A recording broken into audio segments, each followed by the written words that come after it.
अस्सलाम वालेकुम, आप देख रहे हैं डॉन न्यूज़ में मेज़बान अब्दुल गफ्फार। और जनाब, पाकिस्तान क्या 32 साल बाद ओलंपिक्स में फाइनली कोई मेडल जीत सकेगा? इसका फैसला आज रात 11:30 बजे होगा पेरिस में, जब पाकिस्तान के एथलीट जेवलिन थ्रो में अरशद नदीम इन एक्शन होंगे। इस मुकाबला बहुत सख्त है, चाहे भारत के नीरज चोपड़ा हों, वेबर हों, वेलकोट हों, लेकिन हमारी उम्मीदें भी बड़ी बुलंद हैं अरशद नदीम की तरह। जो उनकी परफॉर्मेंसेस रही हैं, 90+ की जेवलिन थ्रो करने वाले साउथ एशिया के वाहिद वो एथलीट हैं। क्या वो इस परफॉर्मेंस को दोहरा सकेंगे? पूरी कौम की दुआएं इस वक्त अरशद नदीम के साथ हैं। पूरी कौम दुआ कर रही है मिलकर कि पाकिस्तान 32 साल बाद इस मौके का फ़ायदा उठाए और एक मेडल, क्योंकि एक ही अब एथलीट पाकिस्तान का पेरिस ओलंपिक में बचा है जो पार्टिसिपेट कर रहे हैं, बाकी सब आउट हो चुके हैं। तो क्या अरशद नदीम पाकिस्तान के लिए वो ग्लोरी ला सकेंगे जो कि आज से ठीक 32 साल पहले 8 अगस्त, आज ही के दिन, यानी कि ठीक 32 साल पहले 8 अगस्त को पाकिस्तान की हॉकी टीम ने ब्रॉन्ज मेडल जीता था। वो वाहिद ओलंपिक मेडल था, 32 साल से कोई मेडल नहीं आया। आखिरी जो इंफरादी मेडल था जनाब 1988 के सियोल ओलंपिक्स में लियारी से ताल्लुक़ रखने वाले पाकिस्तानी बॉक्सर हुसैन शाह ने पाकिस्तान को आखिरी इंफरादी मेडल जितवाया था। अरशद नदीम टोक्यो ओलंपिक्स के अंदर 5वीं पोजीशन पर रहे। उसके बाद कॉमनवेल्थ में उन्होंने गोल्ड मेडल जीता। उसके बाद उन्होंने जो है सिल्वर मेडल जीता। उसके बाद इस्लामिक सॉलिडरिटी गेम्स के अंदर उन्होंने गोल्ड मेडल जीता। तो क्या अरशद नदीम जो है वो इंशाल्लाह ताला, हम सबकी दुआएं यही हैं, हमारी तवक्कुआत पर पूरा उतरे, कौम की तवक्कुआत पर। जेवलिन थ्रो जब हवा में जाएगी, जिसकी तरफ हम सबकी नज़रें होंगी, खुदा करे कि वो 90 का हिस्सा पार करे और पाकिस्तान के लिए 32 साल बाद कोई मेडल आ सके। तफसीली बात करेंगे, ना सिर्फ अरशद नदीम के ख्यालात आपको सुनवाएंगे, पूरी कौम यकजा है अरशद नदीम के पीछे, चाहे बाबर आजम हो, आपके एक्टर्स हों, हुमायूं सईद हों, अदनान सिद्दीकी हों, इसी तरह आपके मंशा पाशा हों, आपके शाहीन शाह अफरीदी हों। हर शोबा ज़िंदगी से ताल्लुक़ रखने वाला शख्स आज वीडियो जारी करके अरशद नदीम की हौसला अफजाई कर रहा है। और हम सब की यही दुआएं मिलकर कि पाकिस्तान को जो है वो आज 32 साल बाद ओलंपिक का मेडल मिल जाए। प्रोग्राम में आपको जनाब इस हवाले तफसीली ख्यालात उनके पेरेंट्स के भी सुनवाएंगे, अपने क्रिकेटर्स के भी, उनके नेबर्स के भी, उनके प्रोफाइल के हवाले से बात करेंगे। लेकिन प्रोग्राम के फॉर्मेट के मुताबिक पहले देखिए रिप्ले हेडलाइंस। तो जनाब, अरशद नदीम जेवलिन थ्रो, और आप याद रखिएगा रात 11:30 बजे ये इवेंट पेरिस में जो है वो शुरू होगा। और हम सब दुआ गो हैं कि पाकिस्तान 32 साल बाद इस इवेंट में जीते। परफॉर्मेंसेस बहुत अच्छी हैं। अरशद नदीम ने जो क्वालिफाइंग राउंड था उसकी पहली अटैम्प्ट में 86.59 की जो है वो शानदार थ्रो लगाई। उसी इवेंट के अंदर देखा कि नीरज चोपड़ा ने 89 की जो है वो प्लस की थ्रो की, और ये नीरज चोपड़ा की जनाब वो थ्रो है। और पाकिस्तान इंडिया ये वाहिद खेल है क्रिकेट के बाद जिसमें दोनों जो मुल्कों की अवाम है वो एक दूसरे के साथ बड़ी सॉलिडरिटी करते हुए दिखाई देती है। ये मानना पड़ेगा कि नीरज चोपड़ा भी बहुत बड़े एथलीट हैं, लेकिन उन्होंने बड़े दिल का भी मुजाहरा किया। हमेशा अरशद नदीम को उन्होंने बड़ा सपोर्ट किया है और अरशद नदीम ने भी उनका एहतराम किया, और ये दोनों बहुत अच्छे एम्बेसडर्स हैं। इसी तरह वेलकोट हैं। इसी तरह आप अगर बात करते हैं हैबर की, तो बहुत ही सख्त मुकाबला जनाब आज मतवक्के है, लेकिन हम बड़ी पुरुमीद हैं, पूरी कौम की दुआएं अरशद नदीम के साथ है कि इंशाल्लाह जो है वो पाकिस्तान को 32 साल बाद नसीब हो, क्योंकि पाकिस्तान वो वाहिद मुल्क है 10 करोड़ की आबादी के अलावा जिसको 32 साल से कोई एक मेडल भी नहीं मिला। तो यकीन तौर पर बहुत देर हो चुकी है इस मेडल को पाकिस्तान को जीते हुए ओलंपिक्स के अंदर। आपको जनाब रिपोर्ट दिखाते हैं। अरशद नदीम आज इन एक्शन होंगे रात 11:30 बजे पेरिस ओलंपिक्स में, और मुकाबला होगा जनाब अरशद नदीम मुकाबला नीरज चोपड़ा, वेलकॉट और हैबर। कौन जीतेगा, क्या इस हवाले से माहिरीन कह रहे हैं, आप रिपोर्ट देखिए, फिर आके बात करते हैं। पेरिस ओलंपिक्स में पाकिस्तान के आखिरी एथलीट अरशद नदीम मेडल के लिए सरधड़ की बाजी लगाने को तैयार। कौमी स्टार पाकिस्तान के लिए ओलंपिक्स 2024 में मेडल की आखिरी उम्मीद है। Arshad Nadeem javelin throw event final में आज इन एक्शन होंगे। फाइनल राउंड पाकिस्तानी वक्त के मुताबिक रात 11:25 पर शुरू होगा। अरशद नदीम ने फाइनल के लिए कौम से दुआओं की अपील की है। मज़ीद मेरे लिए दुआ करें। फाइनल 8 अगस्त को है पाकिस्तानी टाइम के मुताबिक रात को 11:25 पे। तो मज़ीद मेरे लिए दुआ करें ताकि मैं अच्छा परफॉर्म करूं और पाकिस्तान के लिए मेडल जीतूं। Thank you. क्वालिफाइंग राउंड में अरशद नदीम ने 86.59 मीटर थ्रो करके फाइनल में जगह बनाई। क्वालिफाइंग राउंड में पाकिस्तानी एथलीट मजमूई तौर पर चौथे नंबर पर रहे। तो जनाब, मियां चन्नू से ताल्लुक़ रखने वाले अरशद नदीम पाकिस्तान की कौम की तवज्जो का मरकज़ बने हुए हैं, उम्मीदों की इस वक्त जो है वो मरकज़ हैं, और कैरियर भी बड़ा शानदार रहा है। टोक्यो ओलंपिक्स के अंदर भी 5वीं पोजीशन हासिल की थी। उसके बाद जितने भी इवेंट आए वहाँ पर बड़ी नुमाया कारकर्दगी दिखाई, मेडल्स जीते और कौम का नाम रोशन किया। अरशद नदीम की जो अब तक की कैरियर की अचीवमेंट्स हैं, इसके हवाले से ये रिपोर्ट देखिए।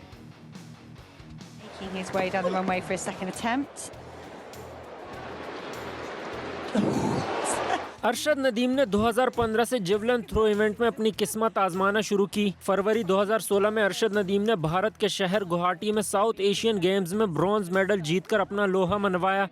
मई 2017 में अरशद नदीम ने इस्लामिक सोलिडेरिटी गेम्स में ब्रॉन्ज मेडल जीता। अगस्त 2018 में जकार्ता इंडोनेशिया में एशियन गेम्स में कौमी हीरो ने ब्रॉन्ज मेडल अपने नाम किया। दिसंबर 2019 में नेपाल में होने वाले साउथ एशियन गेम्स में अरशद नदीम ने गोल्ड मेडल हासिल किया।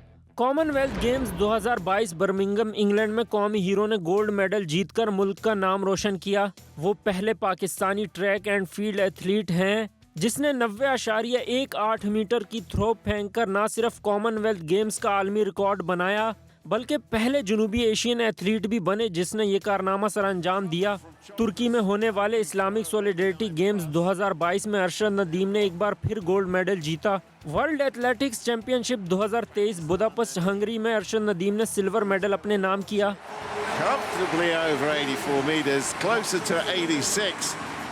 तो बहुत सारे लोग सोशल मीडिया पर उन्हें पंजाब का गबरू जवान भी कह रहे हैं क्योंकि माशाल्लाह बड़े स्ट्रॉन्ग बिल्ड हैं और यकीनी तौर पर इस वक्त अपने शहर का और अपने जो सूबे हैं पाकिस्तान का सबका नाम रोशन करें। लेकिन उनके फैमिली जनाब इस हवाले से क्या तासुरात रखती है, क्योंकि जब इतनी बड़ी परफॉर्मेंसेज हो तो सबसे ज़्यादा खुशी यकीनी तौर पर माँ बाप को और घर वालों को होती है। और सजाद अकबर की रिपोर्ट देखते हैं मियाँ चन्नू में इस वक्त उनके घर में क्या माहौल है और उनके पेरेंट्स का इस मुकाबले के हवाले से क्या कहना है। Recovered from Chopra's opening throw of 89. Olympic में पाकिस्तान के मेडल की आखिरी उम्मीद अरशद नदीम से वाबस्ता हो गई। जेवलिन थ्रो के क्वालिफाइंग राउंड में शानदार परफॉर्मेंस करके फाइनल में पहुंचे। Pakistani athlete Arshad Nadeem 86.59 meter throw करके चौथे नंबर पर हैं। 86. Gold medalist from the Commonwealth Games in Birmingham in 20. Arshad Nadeem के मुकाबले को खानेवाल की तहसील मियाँ चुन्नू में घर वालों की जानिब से भी देखा गया। अहले खाना और इलाका मकीनों ने अरशद नदीम की कामयाबी पर नारे भी लगाए। अरशद नदीम ने कौम का शुक्रिया अदा करते हुए फाइनल में कामयाबी के लिए कौम से दुआओं की अपील कर दी। आप सबकी दुआओं से पहले ही थ्रो पे मैंने फाइनल के लिए क्वालिफाई किया है, तो मज़ीद मेरे लिए दुआ करें। फाइनल 8 अगस्त को है पाकिस्तानी टाइम के मुताबिक रात को 11:25 पे, तो मज़ीद मेरे लिए दुआ करें ताकि मैं अच्छा परफॉर्म करूं और पाकिस्तान के लिए मेडल जीतूं। अरशद नदीम की वालदा और भाइयों की जानिब से भी दुआओं की भरपूर दरख्वास्त की गई। मैं अल्लाह ताला की बहुत शुक्रगुजार हूँ और मुझकी बहुत शुक्रगुजार हूँ कि ने मेरे बेटे के लिए दुआएं करी। दुआएं के साथ मेरा बेटा माशाल्लाह कामयाब हो गया। अल्हम्दुलिल्लाह मैं तमाम का शुक्रगुजार हूँ कि जिन्होंने मेरे भाई के लिए दुआ की और अरशद भाई ने 86 थ्रो करके माशाल्लाह फाइनल में जगह बना ली। पेरिस में जारी ओलंपिक्स में जेवलिन थ्रो फाइनल में अरशद नदीम की कामयाबी पाकिस्तान को 32 बरस बाद ओलंपिक में कोई मेडल दिलवा सकती है।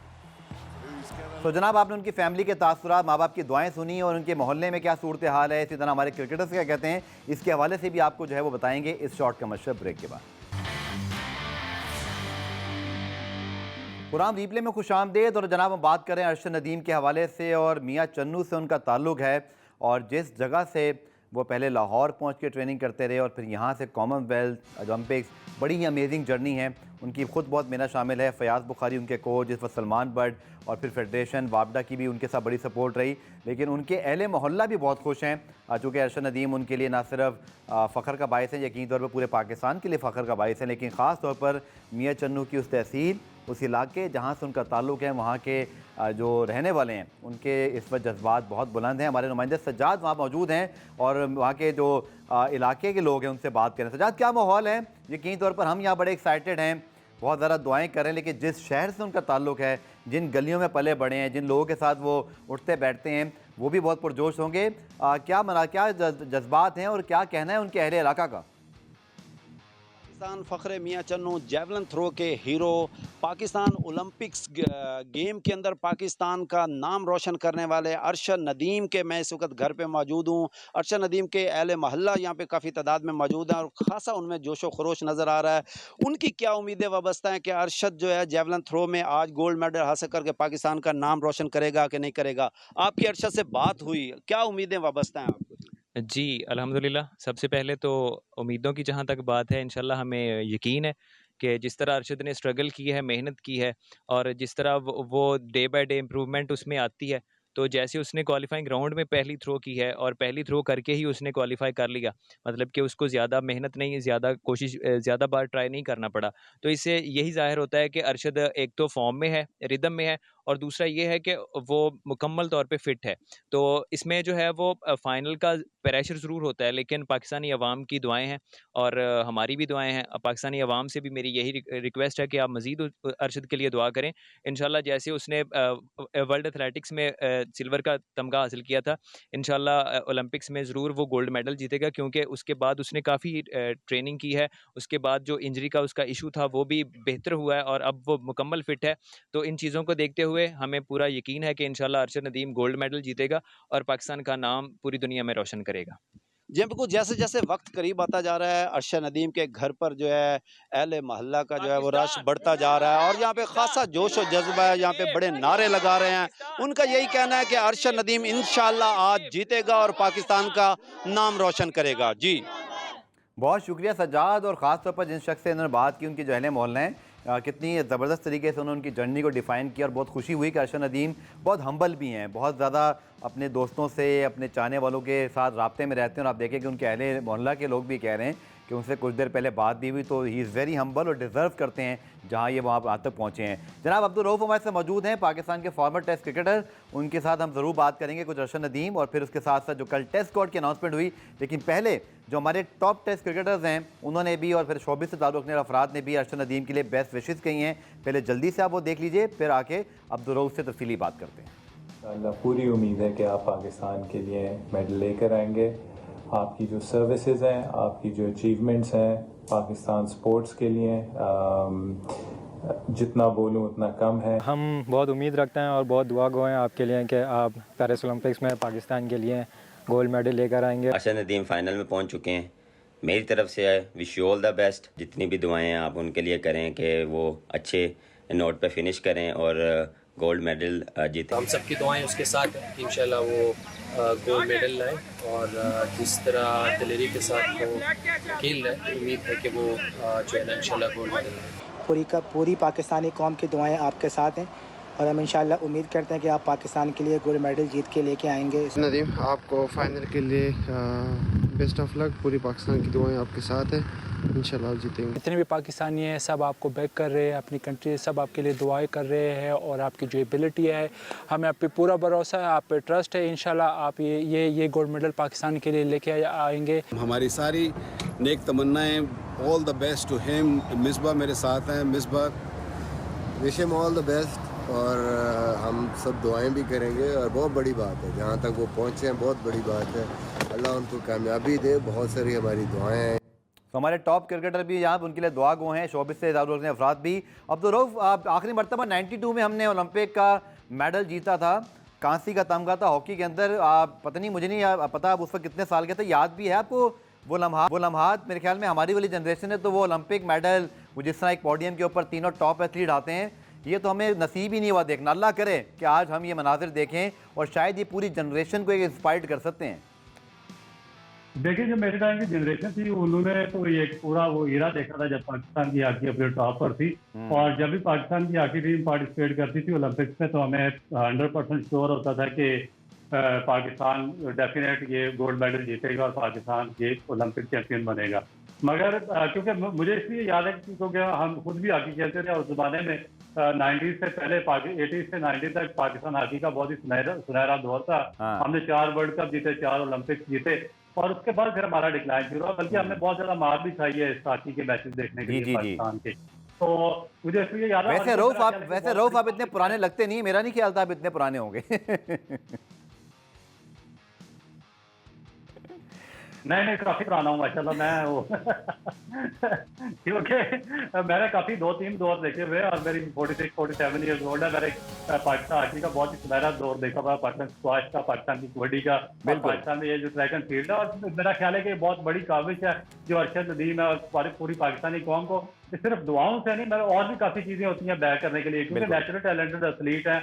उन्होंने अपनी मेहनत से एक बिल्कुल सहूलियात के फुकदान से उन्होंने इतना बड़ा मुकाम बनाया और जनूबी एशिया में पहले track and field field athlete है जिन्होंने 90 से अबव उन्होंने जेवलिन थ्रो की है। बिल्कुल। तो मेरा ख्याल है कि उनको बहुत ज्यादा बैक करना चाहिए था, उनको बाहर अच्छे ट्रेनर के साथ ट्रेनिंग करवानी चाहिए थी, एक अच्छे न्यूट्रिशन उनके साथ रखने चाहिए थे और पूरी कौम को उनके बैक पर खड़ा होना चाहिए था। ये क्रिकेट तो चलता रहेगा, इसमें तो जो फ्रॉड लगा हुआ है कुछ लोगों की, एक वो क्या उसको लॉटरी लगी हुई है, वो तो लगी रहेगी, मगर जो एक चैंपियन बन रहा है, जो पूरी पाकिस्तान की कौम को खुशियां दे रहा है, जो हमारे लिए बार बार मेडल लेकर आ रहा है, हमें असल में उसको हमें अपना रोल मॉडल बना के उसको सपोर्ट करना चाहिए। और दूसरी जो सबसे इंपॉर्टेंट चीज अर्शद नदीम की मुझे अच्छी लगती है कि वो वाइस स्पोर्ट्समैन है, सारे क्रिकेटर साथ एक साइड पे कर दें, वो प्राइम मिनिस्टर शहबाज शरीफ को मिले और उन्होंने डिपार्टमेंटल स्पोर्ट्स दोबारा रिवाइव करने में सबसे बड़ा किरदार अर्शद नदीम को हुआ। और मेरा ख्याल है कि इसी वजह से लाखों जो हमारे क्रिकेट के शौकीन हैं और जो क्रिकेटर्स हैं उनकी दुआएं उनके साथ हैं। बिल्कुल, और रऊफ ने बिल्कुल ठीक बात की कि 92 में न सिर्फ आखिरी ब्रॉन्ज मेडल जीता, उनके 94 में पाकिस्तान हॉकी टीम ने फिर वर्ल्ड कप भी जीता, चैंपियंस ट्रॉफी भी जीती। आज मुझे मरहूम मंसूर अहमद गोलकीपर भी याद आ रहे हैं जिनसे हुआ, लेकिन बहुत ही कम उम्र में उनका इंतकाल हुआ और वो भी कुछ ऐसे ही हालात का शिकार थे। लेकिन चलिए पॉजिटिव बात करते हैं, आज हमारे लिए एक बड़ा दिन है, उम्मीद करते हैं कि ये खुशियाँ हमें ज़रूर जो है नसीब हों। और हमें ब्रेक शामिल करते हैं, ब्रेक से जब वापस आएंगे तो मैं रऊफ से तफसीली बात करूँगा टेस्ट स्क्वाड के हवाले से, जो कि पाकिस्तान की अब टेस्ट सीरीज़ करीब आ रही है। कल पाकिस्तान टेस्ट स्क्वाड की अनाउंसमेंट हुई। मिलते हैं शॉर्ट कमर्शियल ब्रेक के बाद। तो जनाब पाकिस्तान के साबिक टेस्ट क्रिकेटर अब्दुल रऊफ हमारे साथ मौजूद हैं। रऊफ, टेस्ट स्क्वाड की कल अनाउंसमेंट हुई और हमने एक चीज़ देखी कि बहुत सारे चीज़ें हमें दिखाई दे रही हैं, जैसे कि जयसन गिलिस्पी के आने के बाद इमामुल हक को उन्होंने ड्रॉप कर दिया सिलेक्शन कमेटी ने, जबकि जयसन गिलिस्पी की भी इसमें इनपुट शामिल है। इसी तरह हमने देखा कि मीर हमज़ा भी शामिल हैं, मोहम्मद अली को फिर अवार्ड मिला अपने डोमेस्टिक की परफॉर्मेंस का, फ़हीम अशरफ बाहर हो गए, हसन अली बाहर हो गए। सो नज़र आ रहा है कि वो जो जयसन गिलिस्पी का इफ़ेक्ट है, सिर्फ एक चीज़ की मुझे कमी दिखाई दी कि सिर्फ एक ही रऊफ स्पेशलिस्ट स्पिनर शामिल किया गया है अबरार की सूरत में। तो शायद मेराम मुमताज़ जो शाहीन्स के अंदर मौजूद हैं तो कहीं उनको बैकअप में बाद में रख लिया जाए। बट आपका क्या ख्याल है, कुछ आपको नई सिम दिखाई देती है गिलिस्पी के आने के बाद एज हेड कोच? देखिए बेसिकली जब एक बड़ी चेंज होगी तो फिर ही बात बनेगी, क्योंकि अभी तक आप देखें कि स्वाय मोहम्मद लाइफ की कोई बड़ी चेंज आई नहीं है, क्योंकि फ़हीम अशरफ वो स्ट्रगल कर रहे थे और काफी अर्से से इसका जो पार्ट एंड पार्सल नहीं था टेस्ट क्रिकेट का। उसके बाद हसन अली भी ऑलमोस्ट अपना जो कैरियर है टेस्ट क्रिकेट का वो का एंड कर चुके हैं, क्योंकि काफी अर्से से वो भी पाकिस्तान के लिए टेस्ट क्रिकेट नहीं खेल रहे थे। मोहम्मद अली पीछे जितने भी स्क्वाड थे पाकिस्तान में उनके ऑलमोस्ट 7 हो रहे हैं, उसके बाद उनकी परफॉर्मेंस डोमेस्टिक में अच्छी रही है, तो वो एक नेचुरल सिलेक्शन का हिस्सा बन गए। इसके अलावा तो कोई ऐसा बंदा नहीं है कि कोई चेंज। लेकिन रऊफ जैसे कामरान गुलाम को और इसी तरह हुरैरा को भी मौका दिया गया है, यंगस्टर्स को लाने की कोशिश की गई। सबसे अच्छी बात है कि शाहीन्स के टूर पे कामयाबी के बाद फ़ौरन मौका मिल गया, और दूसरा कामरान गुलाम भी बड़ा लॉन्ग ड्यू थे। तो कुछ डोमेस्टिक परफॉर्मेंस को जो शामिल किया गया है, इस पर अब आप थोड़ा खुश हैं कि नहीं? देखिए डोमेस्टिक परफॉर्मर्स को डेफिनेट शामिल करना चाहिए, और उनको मेरा ख्याल है कि ये जो बाकी जो इन्होंने प्लेयर्स डाले हैं, जो सीनियर प्लेयर्स हैं स्पेशली बैट्समैन हैं, इनको भी बांग्लादेश के खिलाफ नहीं खेलना चाहिए। मेरा तो यही शुरू से स्टैंड है कि जब कोई वीक टीम आपके पाकिस्तान के टूर पर आती है, होम सीरीज के लिए आती है, तो कम से कम बैटिंग में आपके जितने भी यंगस्टर्स हैं, सिर्फ 1-2 नहीं है, उनको कुर्बानी का बकरा बना के आगे पीछे कर दें, तो उनको पूरी अपॉर्चुनिटी देनी चाहिए यंगस्टर्स को भी, और फिर जो बाकी हैं उनको भी ट्राई आउट करना चाहिए, क्योंकि मोस्टली तो आपके वही प्लेयर्स हैं जो खेल रहे हैं। आपने सरफराज को क्यों शामिल किया? पिछले 12 साल से सरफराज खेल रहा है, 4 साल आपस में उसको निकाल के रखा, दोबारा फिर वक्त की कमी कतई कलामी माफ के। अगर आपने रिजवान को और सरफराज दोनों को ही सिलेक्ट किया है, तो क्या बेहतर नहीं था कि अगर रिजवान या सरफराज में से जो टीम मैनेजमेंट को भाई बेहतर लगता है, मैं किसी का नाम नहीं ले रहा, फिर वो जानबदारी का इंतजाम लग जाता है, लेकिन आप किसी एक सीनियर को रखते और एक जूनियर को आप साथ ग्रूम करते हैं, क्या ये बेहतर होता? दोनों सीनियर के साथ शामिल होना मुझे भी समझ में नहीं आ रहा।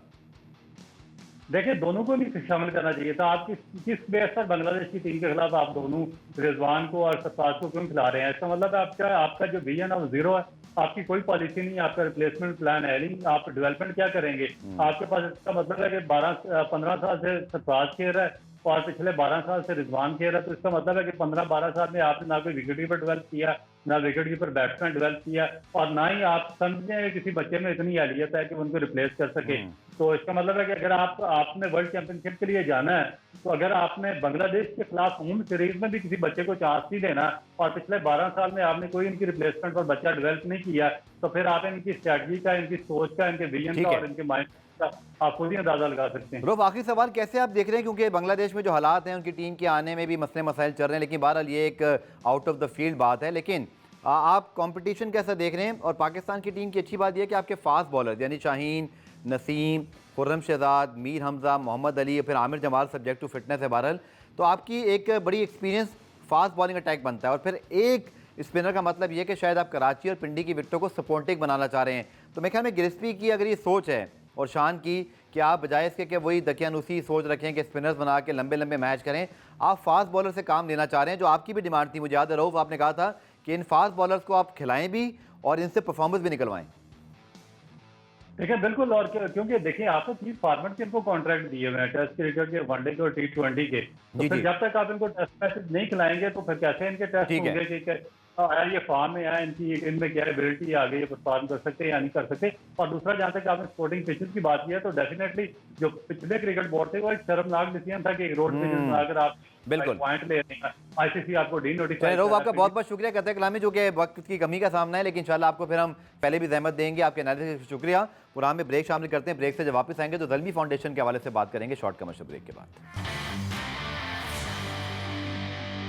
जनाब, बात करते हैं Pakistan super league franchise Peshawar Zalmi और उनकी ज़ल्मी फाउंडेशन के हवाले से। और पूरे साल मुतहरिक रहते हैं, प्रोग्राम्स होते रहते हैं और वाहिद ये फाउंडेशन है जिसके जो एक इश्तराक है वो कॉमनवेल्थ के साथ भी है। और कल पेशावर में ज़ल्मी फोर्स की भी एक तकरीब हुई जिसके अंदर न सिर्फ वेबसाइट लॉन्च की गई बल्कि पूरी पाकिस्तान से जो यूथ है उसको इंगेज करने की कोशिश की जा रही है। बहुत सारी चीज़ें हैं जो हम पाकिस्तान सुपर लीग से और पेशावर ज़ल्मी से एसोसिएट करते हैं और इसकी ब्रांचेस माशाल्लाह फैलती जा रही हैं। जनाब आप देख सकते हैं कल के मनाज़िर और पेशावर में जनाब मुनक्किदा तकरीब और पेशावर ज़ल्मी के चेयरमैन जावेद आफीदी साहब का ये इनिशिएटिव है। और आप देख सकते हैं ज़ल्मी फोर्स, जिसका मकसद ये है कि जो यूथ है उसको इंगेज किया जाए। अब्बास हमारे साथ मौजूद है। अब्बास, क्विकली ज़रा बताइएगा इस ज़ल्मी फोर्स के इनिशिएटिव के हवाले से, खासतौर पर हमारी यूथ इसमें बड़ा इंटरेस्ट लेती है और लेगी इंशाल्लाह, इसका फ्यूचर प्लान क्या है मज़ीद? अस्सलामुअलैकुम गफ़ार, बहुत शुक्रिया आपने अपने शो में मुझे मौका दिया कि मैं ज़ल्मी फोर्स से बात कर सकूं। लेकिन इससे पहले कि मैं ज़ल्मी फोर्स से बात करूं, जरूरी ये है कि मैं ये बताऊं कि अभी जो सेक्रेटरी जनरल पाकिस्तान में आई थी जी और उनके आने का और ये ज़ल्मी फोर्स का, इन दोनों का जो है वो एक लिंक बनता है। ठीक है। जब सेक्रेटरी जनरल पाकिस्तान में आई थी तो जावेद अफरीदी साहब जो हमारे चेयरमैन है वो मालबर्ग हाउस यूके में मिले थे और उन्होंने एक इनिशिएटिव लॉन्च किया था दोनों ने साथ मिलकर, उसका नाम था पीस एट द क्रीज। अब पीस एट द क्रीज जो था उसमें ये कमिटमेंट थी कि हम यूथ को एम्पावर करेंगे और चूंकि ज़ल्मी फाउंडेशन एक ग्लोबल इदारा बन चुका है तो ज़ल्मी फाउंडेशन वो प्लेटफॉर्म होगा जिससे हम ये सारे इनिशिएटिव लॉन्च करेंगे। तो वो उनकी जो डिस्कशन हुई उसके बाद में वो जब पाकिस्तान आई तो हमने peace at the crease launch उनके सरबराही में इधर इस्लामाबाद में ऑर्गेनाइज किया। ठीक। जब ये इवेंट हो रहा था तो इस बीच में हमारे जो चेयरमैन साहब का ये विजन था कि हमने ज़ल्मी फोर्स जल्द से जल्द लॉन्च करना है और इसी हवाले से फिर जो था ये ज़ल्मी फोर्स हमने लॉन्च किया। अब ज़ल्मी फोर्स इटसेल्फ ये एक ऐसा प्लेटफॉर्म है जो कि हम पाकिस्तान की यूथ के लिए हमने प्रोवाइड किया हुआ है और इसमें ये होगा कि ये अपनी टैलेंट जो इनका इतना होगा वो हम इनको पोर्ट्रे करेंगे अच्छे से और इनको अच्छे से मौके प्रोवाइड करेंगे जिसमें ये आके जितना भी इनके पास में आइडियाज है, जितनी भी इनकी जो स्किल्स है उसको हम एम्पावर करेंगे। मुख्तलिफ प्रोग्राम्स इनके लिए हम लॉन्च करेंगे। इसकी मेंबरशिप होगी, हर कोई बंदा जो है वो इसमें आ सकता होगा, जो भी स्टूडेंट होगा पाकिस्तान में जिसके पास में ये फैसिलिटी नहीं होती, आइडेंटिटी नहीं होती, तो वो सारी चीजें जो है वो हम ज़ल्मी फोर्स की ये नौजवानों को प्रोवाइड करेंगे। चलिए, बहुत शुक्रिया बात आपका। और यकीन तौर पर एक प्लेटफॉर्म मौजूद है अब यूथ के पास कि जैसे वो पेशावर ज़ल्मी को सपोर्ट करते हैं, ज़ल्मी फाउंडेशन और ज़ल्मी की वेबसाइट पर जाकर जो है वो ज़रूर रजिस्ट्रेशन करा के एक ऐसे प्रोसेस का हिस्सा बन सकते हैं जो उनके लिए एक प्लेटफॉर्म मुहैया करेगा। प्रोग्राम रीप्ले में आज के लिए इतना ही, कल दोबारा से मुलाकात होगी, तब तक के लिए अल्लाह हाफ़िज़।